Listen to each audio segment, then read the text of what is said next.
शांत स्वरूप, शक्ति स्वरूप, प्रेम स्वरूप मैं आत्मा हूँ।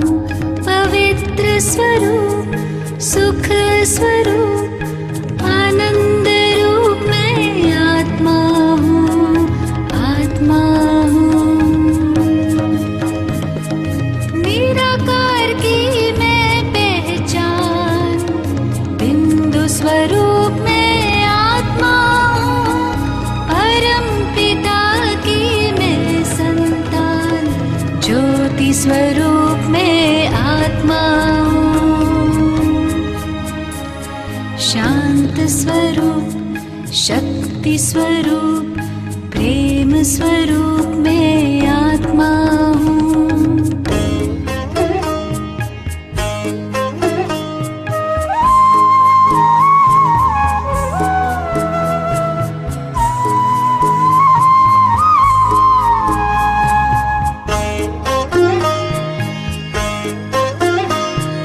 दीप में जैसे ज्योति है, सीप में जैसे मोती है, अंबर में जैसे तारे, फूलों में खुशबू होती है।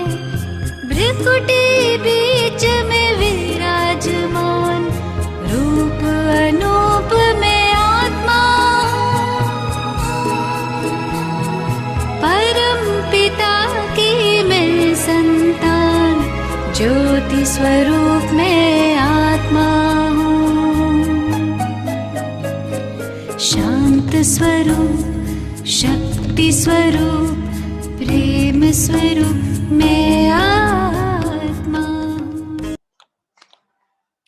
ओम शांति। आज 22 अप्रैल 2021 की वाणी। बाबा के मधुर महावाक्य मीठे बच्चे, बाप आए हैं भारत को सल्वेज करने। तुम बच्चे इस समय बाप के मददगार बनते हो। भारत ही प्राचीन खंड है। प्रश्न, ऊंची मंजिल में रुकावट डालने वाली छोटी छोटी बातें कौन सी हैं?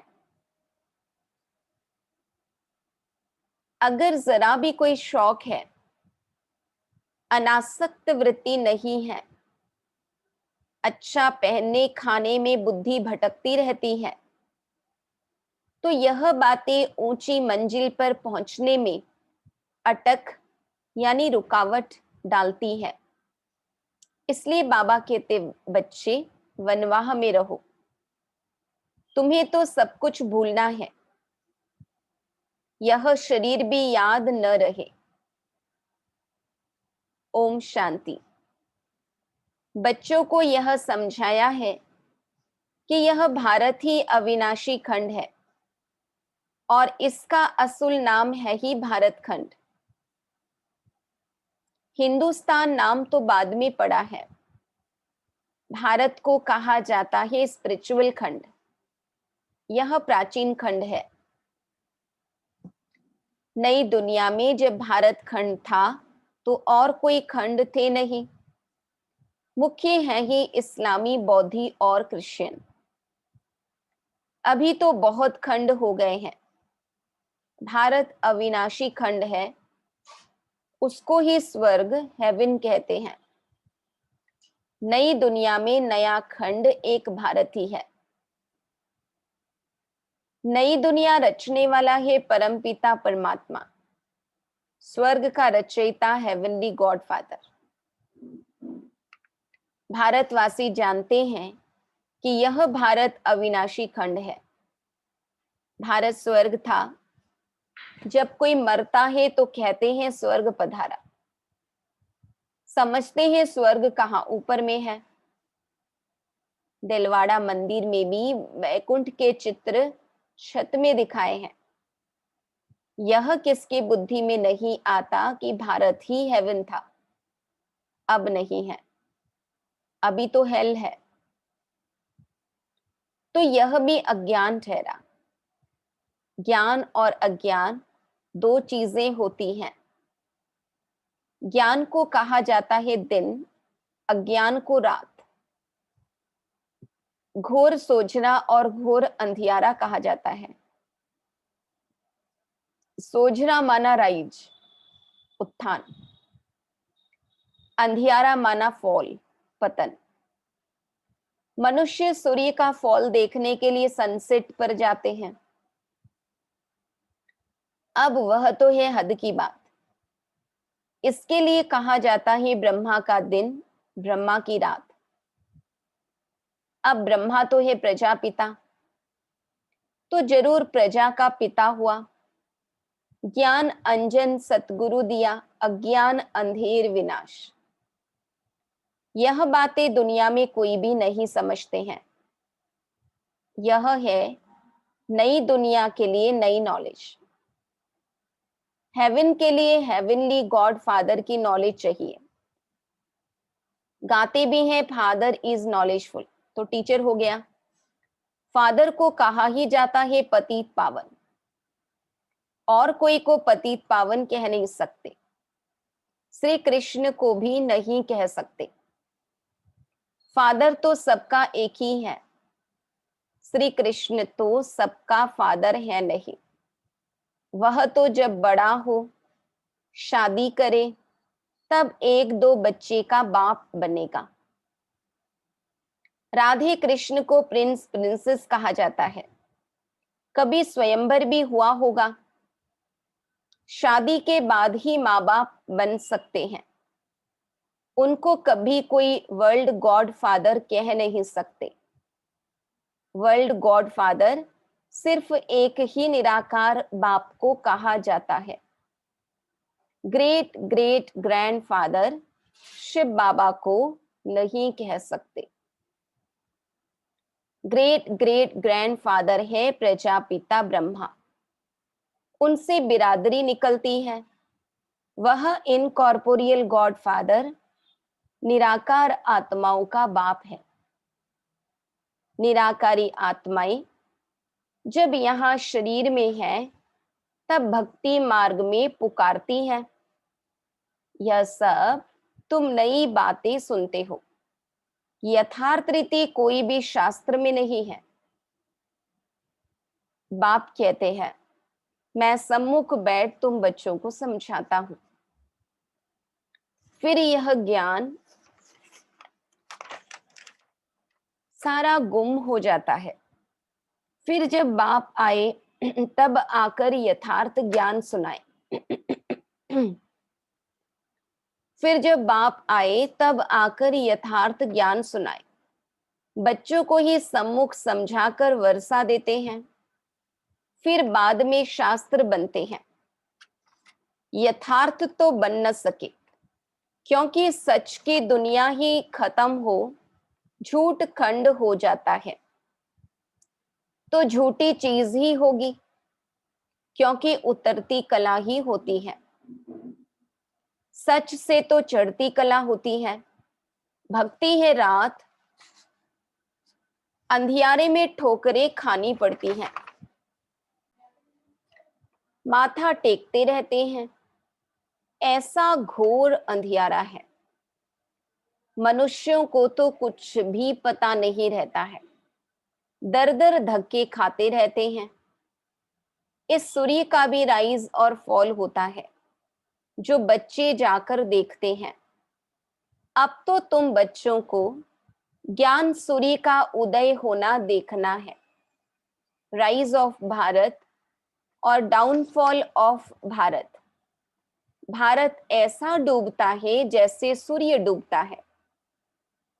सत्यनारायण की कथा में यह दिखाते हैं कि भारत का बेड़ा नीचे चला जाता है। फिर बाप आकर उनको सल्वेज करते हैं। तुम इस भारत को फिर से सल्वेज करते हो, उद्धार करते हो। यह तुम बच्चे ही जानते हो। तुम निमंत्रण भी देते हो। नवनिर्माण प्रदर्शनी भी नाम ठीक है। नई दुनिया कैसे स्थापन होती है उसकी प्रदर्शनी चित्रों द्वारा समझानी दी जाती है, तो वही नाम चला आए तो अच्छा है। नई दुनिया कैसे स्थापन होती है वह राइज कैसे होती है यह तुम दिखाते हो। जरूर पुरानी दुनिया फॉल होती है, तब दिखाते हैं कि राइज कैसे होता है। यह भी एक स्टोरी है, राज्य लेना और गंवाना। 5000 वर्ष पहले क्या था? कहेंगे सूर्यवंशियों का राज्य था, फिर चंद्रवंशी स्थापन हुआ। वह तो एक दो से राज्य लेते हैं, दिखाते हैं फलाने से राज्य लिया। वह कोई सीढ़ी नहीं समझते। बाबा जितना क्लियर हमें 84 जन्मों का राज बताते हैं, कैसे सीढ़ी से नीचे उतरे, बाबा कहते ये दुनिया वाले कोई नहीं समझते। यह तो बाप समझाते हैं कि तुम गोल्डन एज से सिल्वर एज में गए, सीढ़ी उतरते आए। यह 84 जन्मों की सीढ़ी है। सीढ़ी उतरनी होती है, फिर चढ़नी भी होती है। डाउनफॉल का भी राज समझाना होता है। भारत का डाउनफॉल कितना समय, राइज कितना समय। फॉल एंड राइज ऑफ भारतवासी, उत्थान और पतन। विचार सागर मंथन करना होता है। मनुष्यों को टेम्पटेशन में कैसे लाएं, और फिर निमंत्रण भी देना है। भाइयों बहनों, आकर समझो, बाप की महिमा तो पहले बतानी है। शिव बाबा की महिमा का एक बोर्ड होना चाहिए। पतित पावन ज्ञान का सागर, पवित्रता सुख शांति का सागर, संपत्ति का सागर, सर्व का सद्गति दाता, जगत पिता, जगत शिक्षक, जगत गुरु। शिव बाबा से आकर अपना सूर्यवंशी चंद्रवंशी वर्षा लो, तो मनुष्यों को बाप का पता पड़े। बाप की और श्री कृष्ण की महिमा अलग अलग है। यह तुम बच्चों की बुद्धि में बैठा हुआ है। सर्विसेबल बच्चे जो हैं, वे सारा दिन दौड़ा दौड़ी करते रहते हैं। अपनी लौकिक सर्विस होते भी छुट्टी ले सर्विस में लग जाते हैं। यह है ही ईश्वरीय गवर्नमेंट। खास बच्चियां अगर ऐसी सर्विस में लग जाए तो बहुत नाम निकाल सकती है। सर्विसेबल बच्चों की पालना तो अच्छी रीति होती ही रहती है, क्योंकि शिव बाबा का भंडारा भरपूर है। जिस भंडारे से खाया वह भंडारा भरपूर, काल कंटक दूर। तुम हो शिववंशी, वह रचता है। तो बाबा ने कहा जिस भंडारे से खाया वह भंडारा भरपूर, काल कंटक दूर। तुम हो शिववंशी, वह रचता, यह रचना है। बाबुल नाम बहुत मीठा है। शिव साजन भी तो है न। शिव बाबा की महिमा ही अलग है। निराकार अक्षर लिखने से समझते हैं कि उनका कोई आकार नहीं है। बिलीवेड मोस्ट शिव बाबा है। परम प्रिय तो लिखना ही है। इस समय लड़ाई का मैदान उनका भी है तो तुम्हारा भी है। शिव शक्तियां नॉन वॉयलेंस गाई जाती है, अहिंसक सेना। परंतु चित्रों में देवियों को भी हथियार दे हिंसा दिखा दी है। वास्तव में तुम योग अथवा याद के बल से विश्व की बादशाही लेते हो। हथियारों आदि की बात ही नहीं है। गंगा का प्रभाव बहुत है, बहुतों को साक्षात्कार भी होगा। भक्ति मार्ग में समझते हैं कि गंगा जल मिले तब उद्धार हो, इसलिए गंगा स्नान करते रहते हैं। कहते हैं बाण मारा और गंगा निकली। गौमुख से भी गंगा दिखाते हैं। तुम पूछेंगे तो कहेंगे गुप्त गंगा निकल रही है। त्रिवेणी पर भी सरस्वती को गुप्त दिखाया है। मनुष्यों ने तो बहुत बातें बना दी है। यहां तो एक ही बात है, सिर्फ अल्फ, बस। अल्लाह आकर बहिष्ठ स्थापन करते हैं, खुदा हेवन स्थापन करते हैं, ईश्वर स्वर्ग स्थापन करते हैं। वास्तव में ईश्वर तो एक है। यह तो अपनी अपनी भाषा में भिन्न भिन्न नाम रख दिए हैं, परंतु यह समझते हैं कि अल्लाह से जरूर स्वर्ग की बादशाही मिलेगी। यहां तो बाप कहते हैं मन मना भव। बाप को याद करने से वर्षा जरूर याद आएगा। रचता की रचना है ही स्वर्ग। ऐसे थोड़े ही कहेंगे कि राम ने नरक रचा। भारतवासियों को यह पता ही नहीं कि निराकार रचता कौन है। तुम जानते हो कि नरक का रचता रावण है, जिसको जलाते हैं। रावण राज्य में भक्ति मार्ग का सैपलिंग कितना बड़ा है। रावण का रूप भी बड़ा भयंकर बनाया है। बोलते भी हैं कि रावण हमारा दुश्मन है। बाप ने अर्थ समझाया है। पेशगीर यानी विस्तार बड़ा है, तो रावण का शरीर भी बड़ा बनाते हैं। शिव बाबा तो बिंदी है, परंतु चित्र बड़ा बना दिया है। नहीं तो बिंदी की पूजा कैसे हो। पुजारी तो बनना है ना। आत्मा के लिए तो कहते हैं भ्रुकुटी के बीच में चमकता है अजब सितारा, और फिर कहते हैं आत्मा सो परमात्मा। तो फिर 1000 सूर्य से ज्यादा तेज कैसे होगा। आत्मा का वर्णन तो करते हैं, लेकिन समझते नहीं ना। आत्मा को बिंदी कहते, सितारा कहते, आत्मा सो परमात्मा कहते, तो फिर परमात्मा भी सितारा ठहरा। हजारों सूर्यों से तेजों में कैसे हुए फिर। बाबा कहते अगर परमात्मा 1000 सूर्य से तेज हो तो हर एक में प्रवेश कैसे करे। कितने अयथार्थ बातें हैं जो सुनकर क्या बन पड़े हैं। कहते हैं आत्मा सो परमात्मा, तो बाप का रूप भी ऐसा होगा न। परंतु पूजा के लिए बड़ा बनाया है। शिवलिंग को बड़ा दिखाते हैं। पत्थर के कितने बड़े बड़े चित्र बनाते हैं, जैसे गुफा में बड़े बड़े पांडव दिखाए हैं। जानते कुछ भी नहीं। यह है पढ़ाई। धंधा और पढ़ाई अलग अलग है। बाबा पढ़ाते भी हैं और धंधा भी सिखाते हैं। बोर्ड में भी पहले बाप की महिमा होनी चाहिए। बाप की गुप्त महिमा लिखनी है। यह बातें तुम बच्चों की भी बुद्धि में नंबरवार पुरुषार्थ अनुसार आती है। इसलिए महारथी घोड़े सवार कहा जाता है। हथियार आदि की कोई बात नहीं है।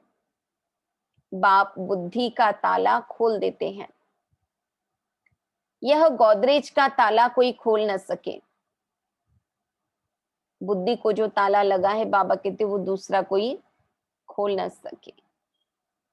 बाप के पास मिलने आते हैं तो बाबा बच्चों से पूछते हैं कि आगे कब मिले हो, इस जगह पर इस दिन कब मिले हो। तो बच्चे कहते हाँ बाबा, 5000 वर्ष पहले मिले हैं। अब यह बातें ऐसे कोई पूछ न सके। कितनी गुह्य समझने की बातें हैं। कितनी ज्ञान की युक्तियां बाबा समझाते हैं। परंतु धारणा नंबरवार होती है। शिव बाबा की महिमा अलग है, ब्रह्मा विष्णु शंकर की महिमा अलग है। हर एक का पाठ अलग अलग है, एक न मिले दूसरे से। यह अनादि ड्रामा है, वही फिर रिपीट होगा। अभी तुम्हारी बुद्धि में बैठा हुआ है कि हम कैसे मूल वतन में जाते हैं, फिर आते हैं पाठ बजाने के लिए, जाते हैं वाया सूक्ष्म वतन। आने समय सूक्ष्म वतन नहीं है। बाबा कहते सूक्ष्म वतन का पाठ केवल संगम पर ही है। सूक्ष्म वतन का साक्षात्कार कभी किसी को होता ही नहीं।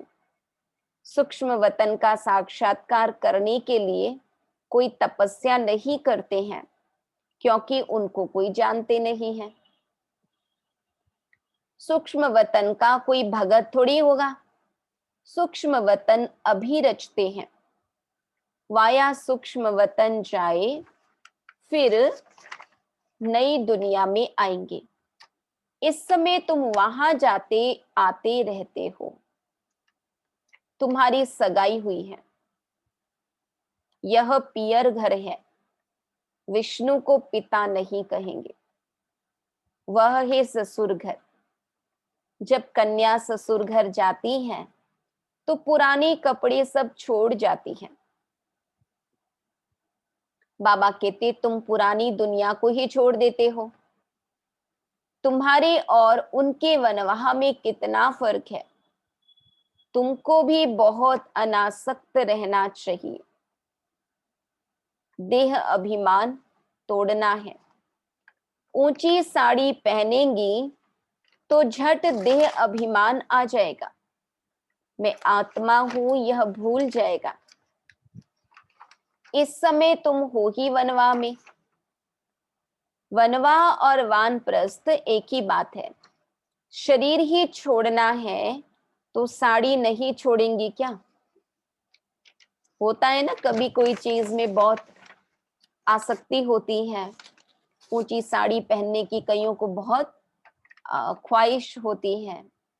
तो बाबा कहते जब शरीर ही छोड़ के जाना है, पूरी दुनिया ही छोड़कर जाना है, तो साड़ी आदि के प्रति आसक्ति तो छोड़नी ही है। हल्की साड़ी मिलती है तो दिल ही छोटी हो जाती है। इसमें तो खुशी होनी चाहिए। अच्छा हुआ जो हल्का वस्त्र मिला। अच्छी चीज को तो संभालना पड़ता है। यह पहनने खाने की छोटी छोटी बातें भी ऊंची मंजिल पर पहुंचने में अटक डालती है। मंजिल बहुत कड़ी है। कथा में भी सुनाते हैं ना कि पति को कहा यह लाठी भी छोड़ दो। बाप कहते हैं यह पुराना कपड़ा, पुरानी दुनिया सब खलास होनी है। इसलिए इस सारी दुनिया से बुद्धि योग तोड़ना है। इसको बेहद का सन्यास कहा जाता है। सन्यासियों ने तो हद का सन्यास किया है। अब तो फिर वे अंदर आ गए हैं। पहले घने जंगलों में सन्यासियों का आश्रम हुआ करता था। आजकल तो उनके भी अखाड़े आश्रम शहरों में बसे होने लगे हैं। आगे तो उन्होंने बहुत ताकत थी। उतरने वालों की महिमा क्या हो सकती है। नई नई आत्माएं भी पिछाड़ी तक आती रहती हैं पाठ बजाने। उनमें क्या ताकत होगी। तुम तो पूरी 84 जन्म लेते हो। यह सब समझने के लिए कितनी अच्छी बुद्धि चाहिए। सर्विसेबल बच्चे सर्विस में उछलते रहेंगे। ज्ञान सागर के बच्चे ऐसे भाषण करें जैसे बाबा उछलता है। इसमें फंक नहीं होना है।